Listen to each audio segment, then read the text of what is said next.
In 2011, I printed that book. The next year, 2012, I'm here at Bevcam, and I have a brief conversation with the producer. And she says, "You have a lot to say. You should have a show." That's all I needed. The 5-part video series, Miracles, a Spiritual Journey from Despair to Hope. A spiritual journey from despair to hope was produced here. That series, in theory, was about discussing my first 2 films, Over the Mass Grave and Reach for the Stars. In reality, there was some of that, but it was really about creating a space where participants would share their own spirituality, their own experiences. It was very rich experience for me to do this, because everybody's different.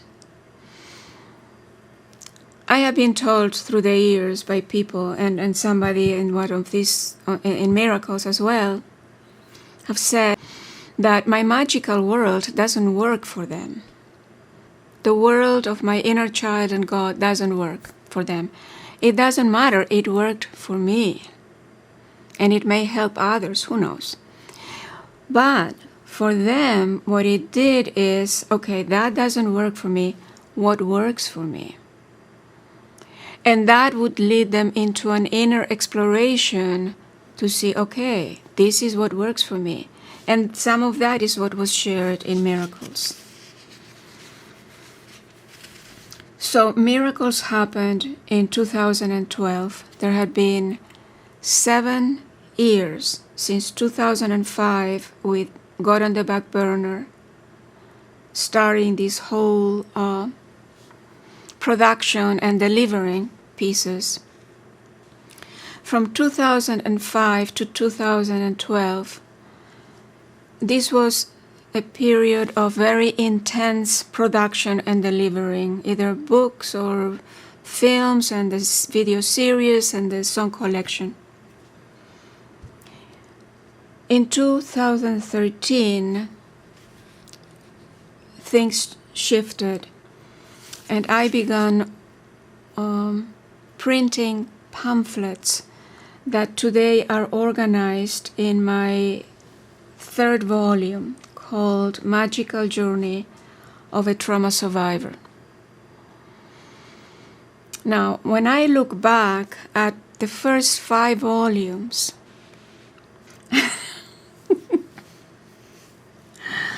I realized that I was writing them all at the same time. Because when I had that crisis in 2003 that I started writing and that the conversations with God began, I had literally blown up in pieces. And so what was coming out through writing were little pieces that eventually became 1 or 2 pages episodes intertwined with conversations with therapists or conversations with God or letters or poetry or photos. But it's just a weaving of all these elements. It's not like I sat down to write one book, finished it, and then the next and the next. No, they were all being written together. So a big part of this project was about organizing all this material. And that organizing them happened in many stages. So 2003 was one level of that organization. I printed a few of those books. That 3rd volume, Magical Journey of a Trauma Survivor, has this book, God, You're Driving Me Bananas. This work and another one, I won't say that name because it's very controversial, but these 2 pieces are the only 2 pieces that are just pure fun. They are still meaningful. They are still connected to substance. But reading them is very easy, is very light. In contrast with everything else that is always going deep and up and deep and up. In 2014, I began connecting with writings about the nursing home experience. It was excruciating connecting with that material. It took a while, but I started printing those booklets, the first 4 that made the Alzheimer's collection. As hard and as painful as it was, I knew by then that I couldn't just suppress it, ignore it. It needed to come out of my system. So it was painful, it was difficult, but clearly it was in my best interest to go through this.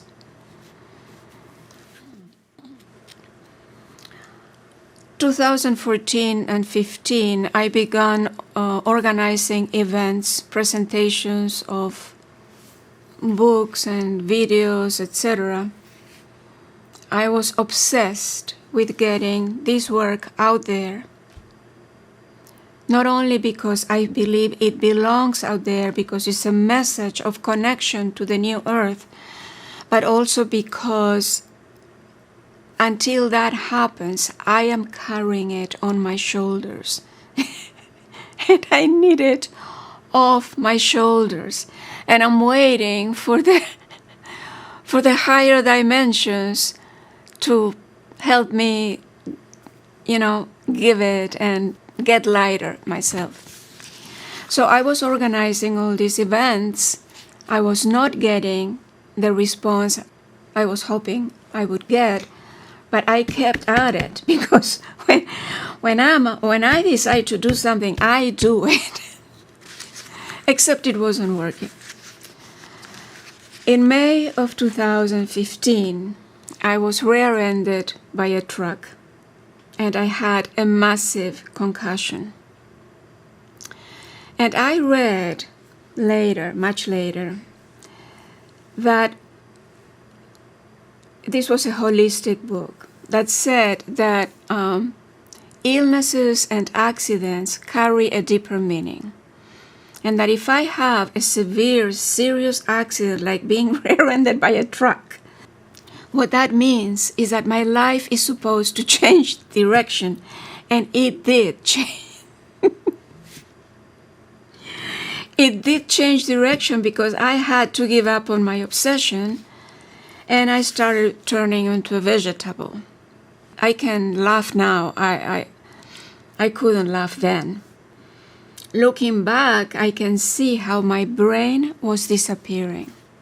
Brain activity was disappearing. I was disappearing. And later, I learned that when there is a concussion, it is very important to rest and to avoid situations that trigger symptoms. And I was doing exactly the opposite. One of my symptoms was I had great difficulty having a conversation, listening to someone, receiving that information, understanding it, processing it, and having a coherent response was excruciating. It was mentally exhausting. And that's what I was doing because I needed to coordinate taxi rides to medical appointments. Looking back, I think that's what brought me almost to a state of my brain dying. I don't know how I came back. I really don't know. But here I am, still kicking. And what happened when I started coming back, I started getting all these memories, flooded by memories. One more time. These were memories about the 3 big books that I needed to finish, which is Volume 2 of the Flashback series. And these 3 books are Volcano. Now they're finished, okay? I did it. I finished them. But at that point, they were waiting for me to get them out of me. And one was Volcano, The Crisis with My First Counselor. The next one was A Field with a Million Crosses, The Ordeal with the UCC Church. And the third one was Advocate, The Nursing Home Experience. So I was having all these memories coming about these 3 books all at the same time. And it's, which way do I go? You know, talk about confusion. And then I said, I have to take one. I only can do one at a time. And I went into the ordeal with the church. I would get up every morning at 5. Not to write, because all this was already written, but I had to organize writings, correspondence, and documents.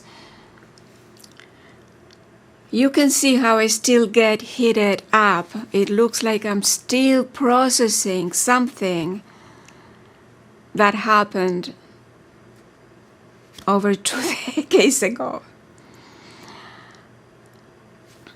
In any case, in 2016 or 17, I finished that manuscript.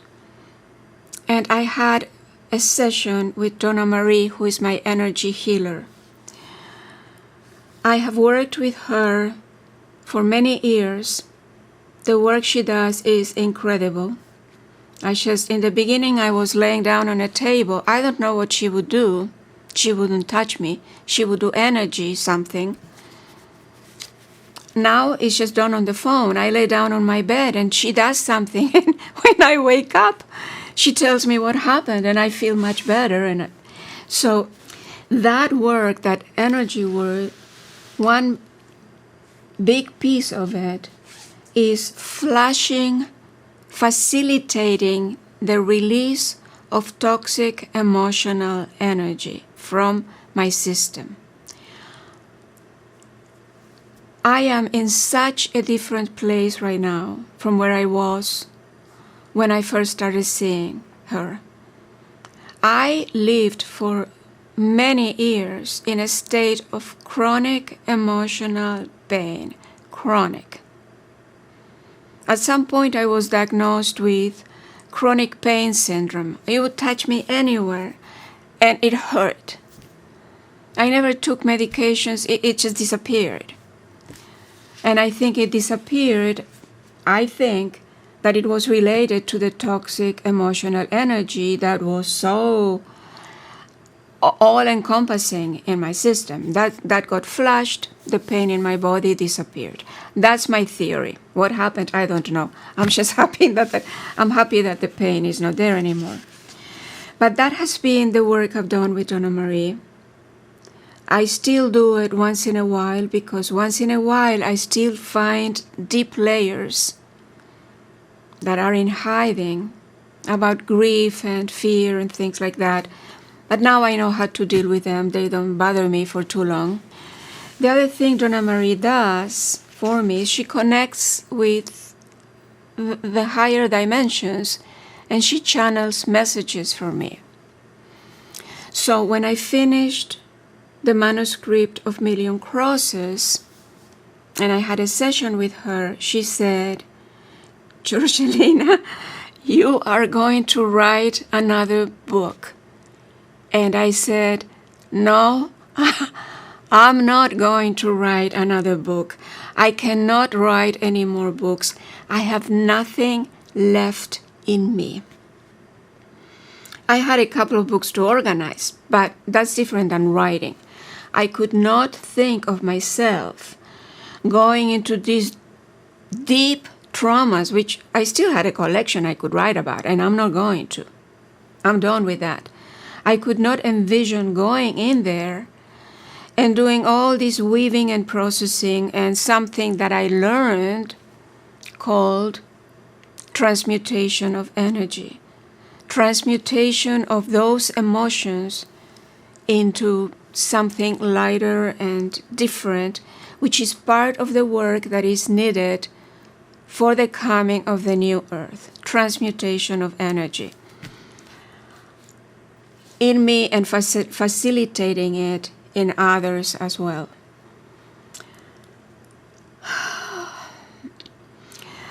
In any case, she said, "You're going to write another book." I said, "No, I'm not." And she said, "You are going to write another book about how you left the pain behind."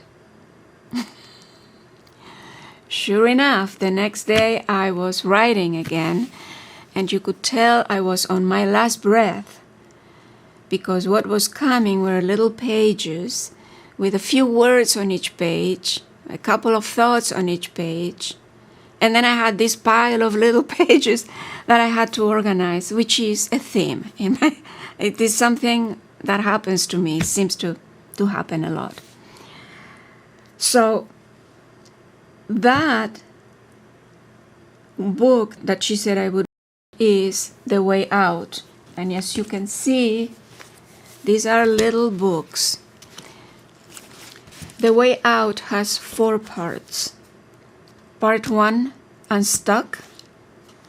Part 2, Higher Intelligence and the Inner Child. Part 3, Psychological and Spiritual Insights of a Trauma Survivor. A Practical Guide to a Happier Life. This is not just for trauma survivors. It has some parts that are more specific to people who are struggling with trauma, but it's for anyone that is trying to find their way to feeling better, to finding a way of walking through this very complicated life of today. These were published in 2017. In 2019 came part 4, Arrows of Truth, The Bigger Plan. This is a little weird book. Yeah, it's a weird book, but it's but it carries a message and has some very, very clear content. This is about how to lead a meaningful life in a world that is collapsing. That is the question. That question alone, if you carry that question in you, how do I make sense of what's going on, and how do I walk through life moment to moment, day to day, in a way that I'm at peace with it, that is meaningful, that aligns with my purpose? Just planting that question and carrying it will attract answers, okay? The energy of intention, of focused intention, brings manifestation.